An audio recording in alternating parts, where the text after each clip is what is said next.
오늘의 본문은 전쟁 이야기로 되어 있습니다. 네 차례의 전쟁이 나오고 모든 전쟁이 다 블레셋과의 전쟁이죠. 이 전쟁들이 다윗이 왕으로서 통치하는 기간, 그 가운데 언제쯤에 있었던 일들인지 정확하지가 않습니다. 사실 블레셋 사람들에 관한 기사는 사무엘하 5장 그 뒤로는 별로 나오지 않아요.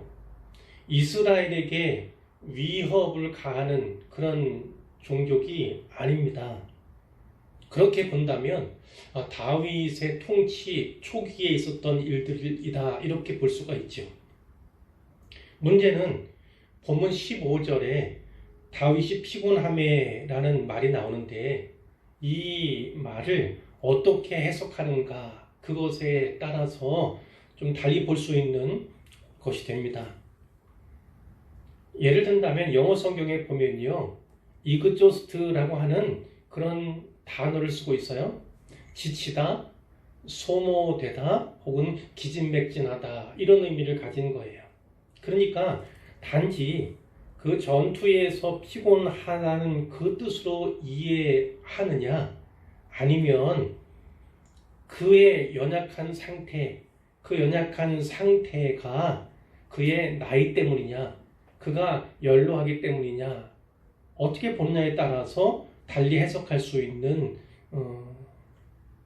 두 가지 방법이 나온다 이 말씀이에요. 그러니까 다윗이 나이가 들어서 연로하여서 이렇게 기진맥진하고 지치고 기력이 소모된 그런 것으로 생각해 본다면 통치 초기의 일이 아닐 수도 있다 이렇게 볼 수 있다는 것이죠.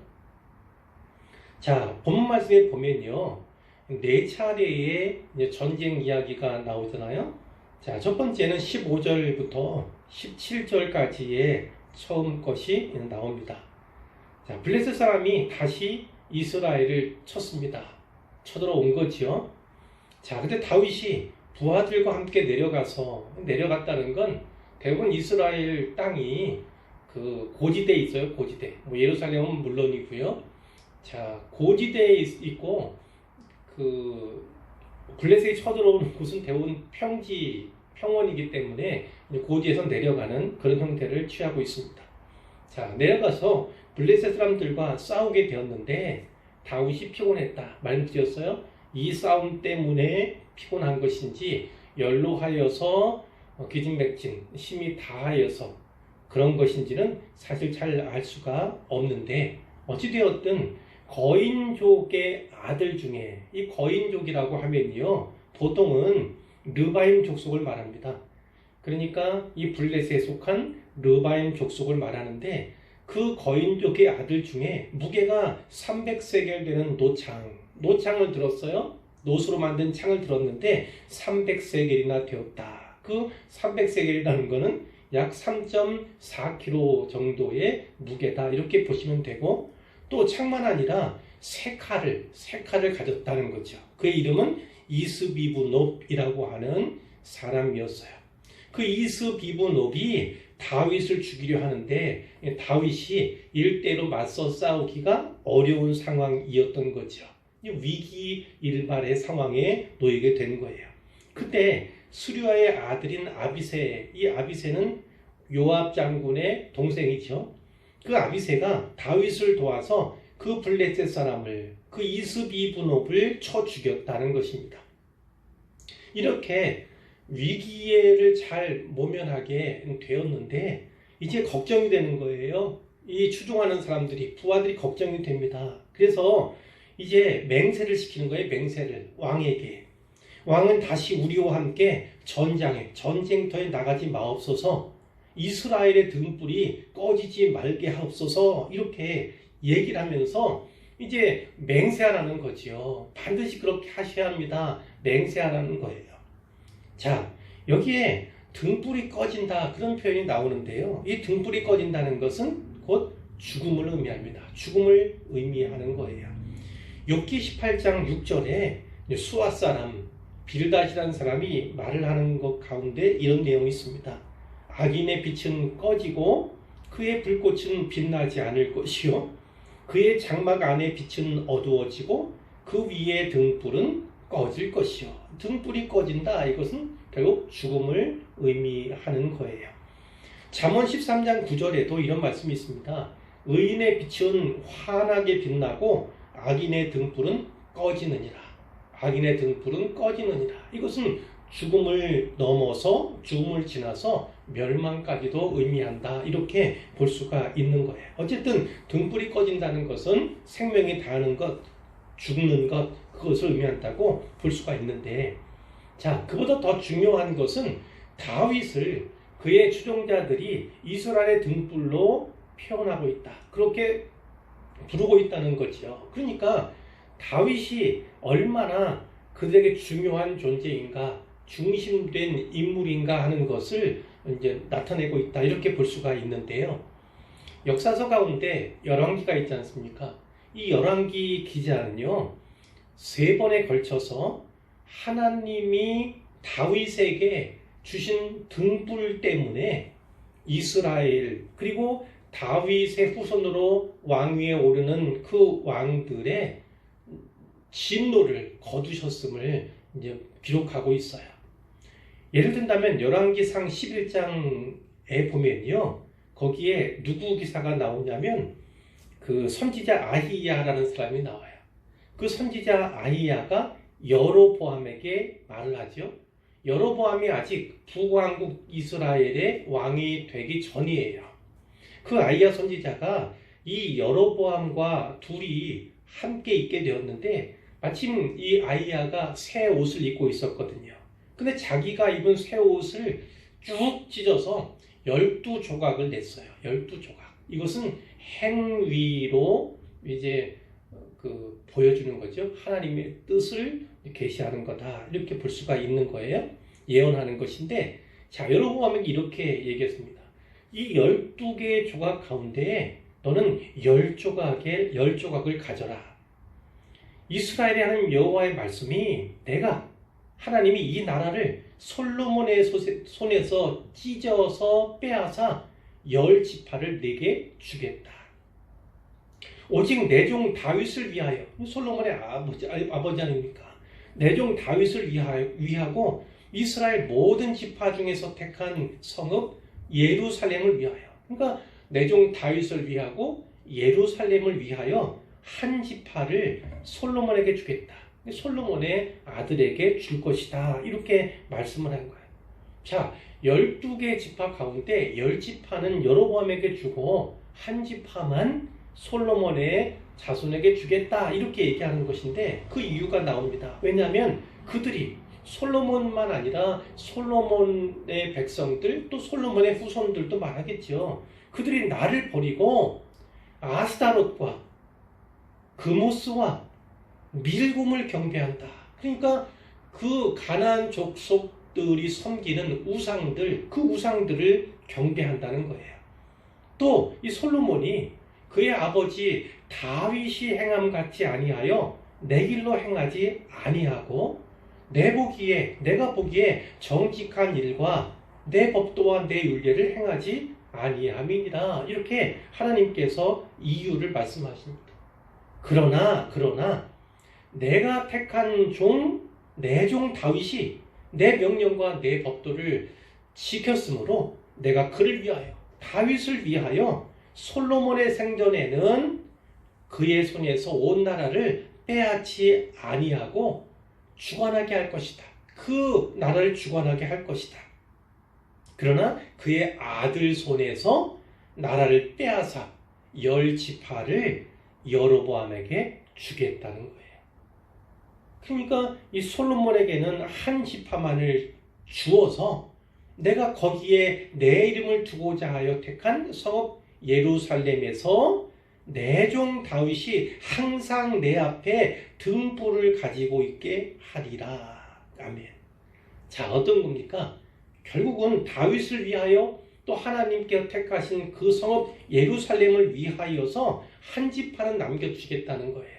그리고 그 예루살렘에서 항상 내 앞에 등불이 꺼지지 꺼지지 않도록 하겠다는 거죠. 바로 그곳에 이제 솔로몬에 의해서 성전이 건축되지 않습니까? 그 성전의 불이 그 등불이 꺼지지 않도록 하겠다. 이것을 약속하는 거예요. 여기서 이 등불이라는 것은 성전 예배를 의미한다. 이렇게 볼 수가 있는 거죠. 자, 열왕기상 15장에도 이런 표현이 있습니다.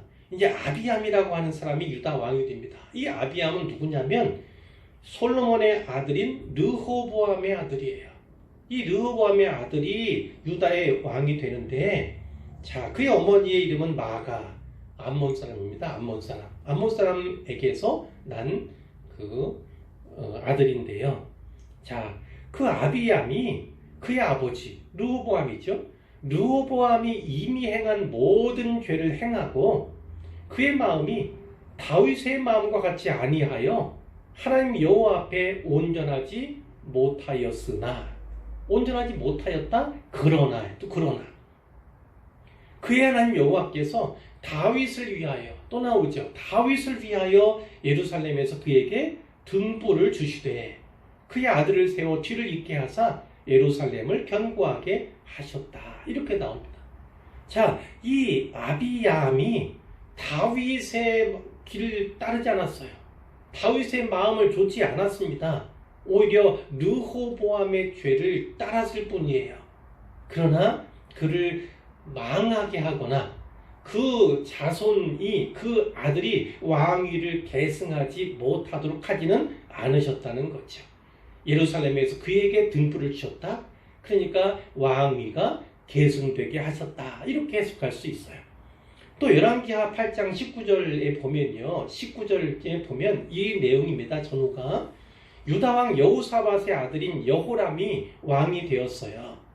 근데 이 여호람은 악한 왕이었죠.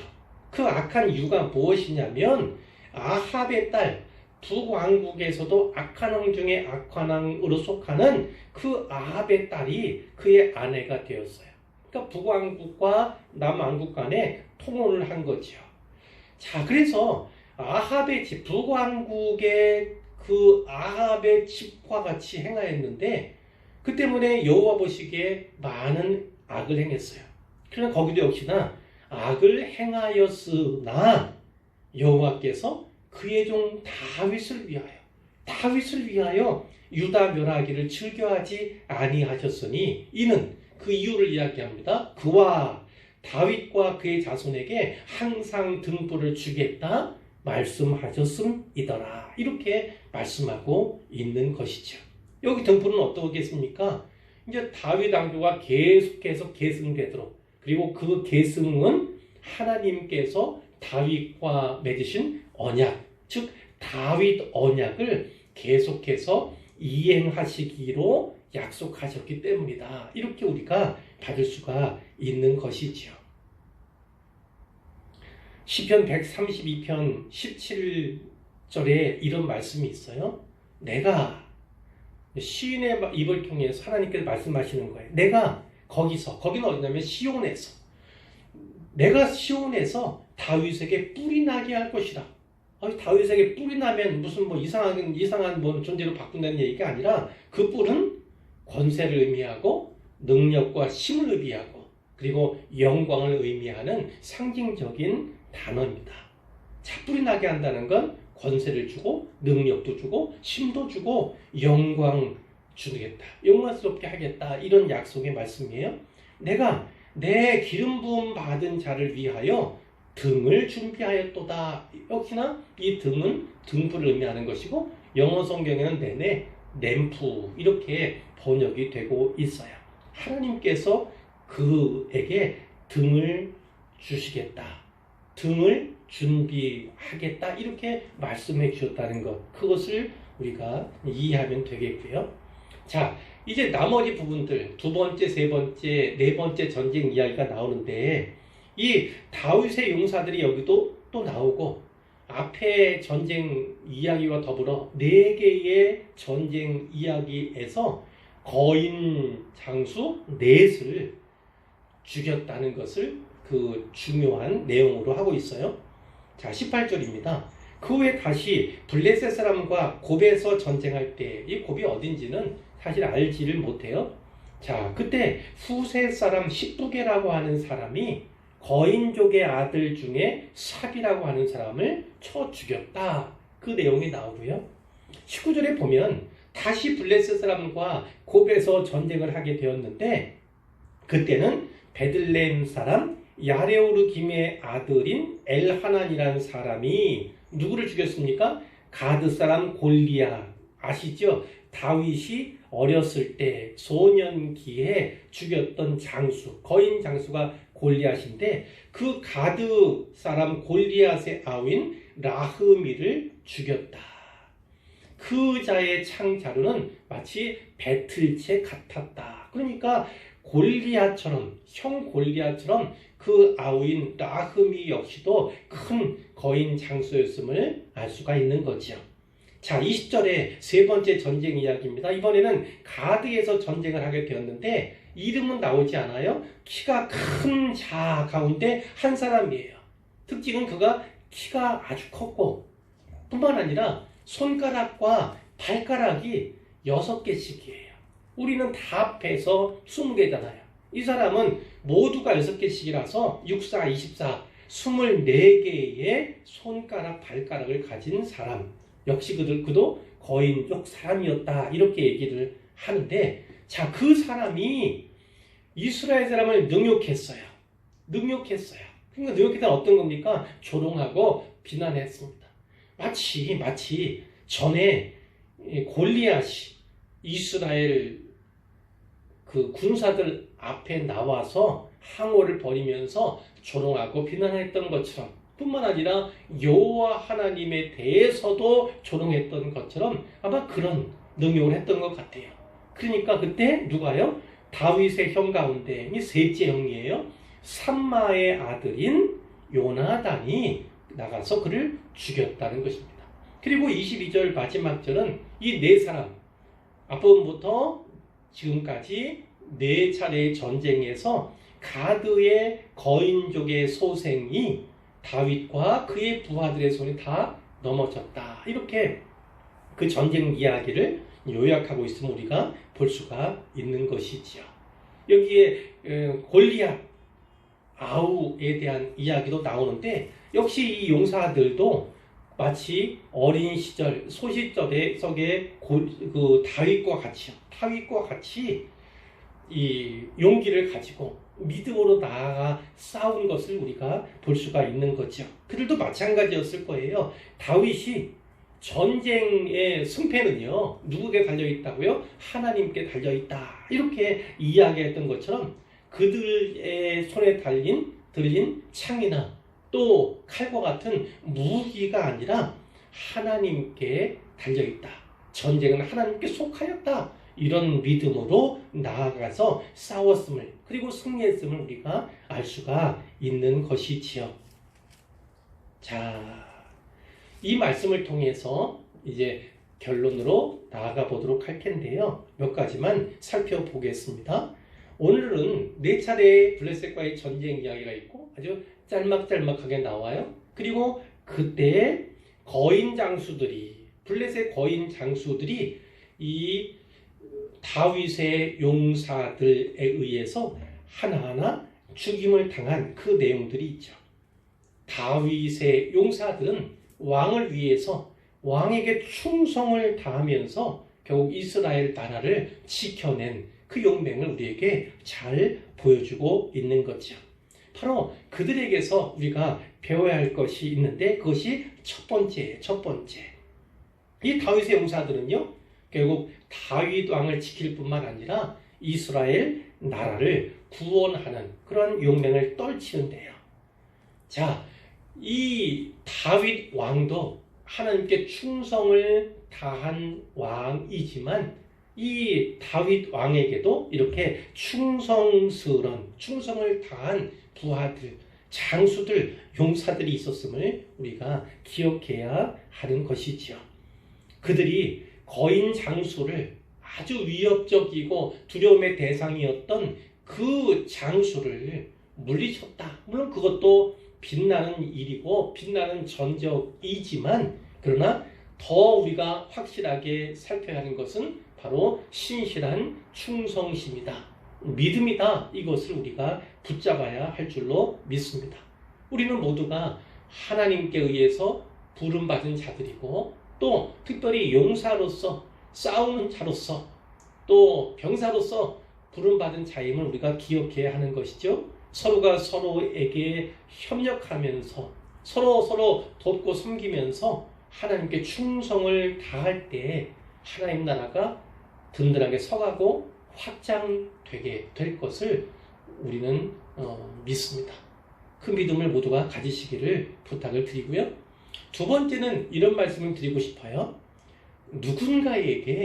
우리도 누군가에게 또 하나의 등불이 되자, 이런 말씀을 드리고 싶어요. 자, 이 블레셋과의 전쟁 가운데 다윗이 친히 싸우게 되었는데 큰 위기를 겪게 되었죠. 그때 아비새가 그를 도와서 가까스로 위기를 모면하게 됩니다.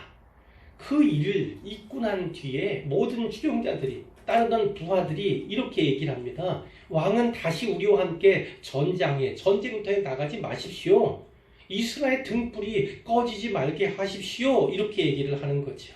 등불이 꺼진다는 건 죽는 것을, 생명이 끝나는 것을 의미한다고 했는데 무엇보다 다윗 왕을 이스라엘의 등불 이렇게 칭하고 있다는 것이 중요하다고 이렇게 말씀을 드렸어요. 이처럼요, 다윗과 같이 누군가에게 등불로 여겨지는 사람이 있다는 거예요. 그리고 그 사람이 단지 내 곁에 있다는 것, 내 곁에 머물러 있다는 그 사실만으로도 힘이 되고 위로가 되는 그런 사람들이 있다는 것입니다. 그래서 오늘 우리도 누군가에게 힘이 되고 누군가에게 위로가 되는 또 하나의 등불들이 되었으면 좋겠다, 이런 말씀을 드립니다. 그리고 마지막으로 한 가지 더 말씀드리자면 이겁니다. 하나님은 나의 등불이시다. 다윗의 고백이 우리의 고백이 되었으면 좋겠다는 말씀을 드려요. 이스라엘 등불로 여겨지고 또 존경받던 이 다윗도요, 뒤에 22장, 다음 장이죠. 22장. 자, 지난 주일에도 설교했어요. 시편 18편을 설교했는데 그 내용이 거의 대동소이하다, 거의 같다, 이렇게 말씀을 드렸어요. 그 사무엘하 22장에 나오는 승전가, 다윗의 승전가 혹은 감사의 노래에서요, 이 다윗이 하나님을 나의 등불 이렇게 고백하고 있음을 볼 수가 있어요. 하나님은 나의 힘이십니다. 내가 주님을 사랑합니다. 이렇게 고백을 했잖아요. 그리고 하나님은 나의 요새십니다. 나의 산송이십니다. 피할 바위십니다. 이렇게 여러 가지로 하나님을 부르면서 또 은유하면서 하나님을 향한 고백을 했는데 그 고백의 일환이죠. 여기서는 주는 나의 등불이시니 이렇게 이야기하고 있어요. 29절에 볼까요? 22장 29절에 여호와여 주는 나의 등불이시니 여호와께서 나의 어둠을 밝히시리이다. 아멘. 이렇게 고백하고 있습니다. 하나님을 누구라고요? 나의 램프, 영어로 마이 램프 이렇게 되어 있어요. 그리고 어떻게 고백하냐면 나의 어둠을 빛으로 바꾸십니다. 주님은 나의 어둠을 빛으로 바꾸십니다. 이렇게 고백하고 있다는 거지요. 이 어둠은 어떤 것입니까? 어둠은 이제까지 살펴보았던 것처럼 다윗이 수많은 고난, 사망의 골짜기, 그런 위기의 때가 엄청 많이 있었지 않습니까?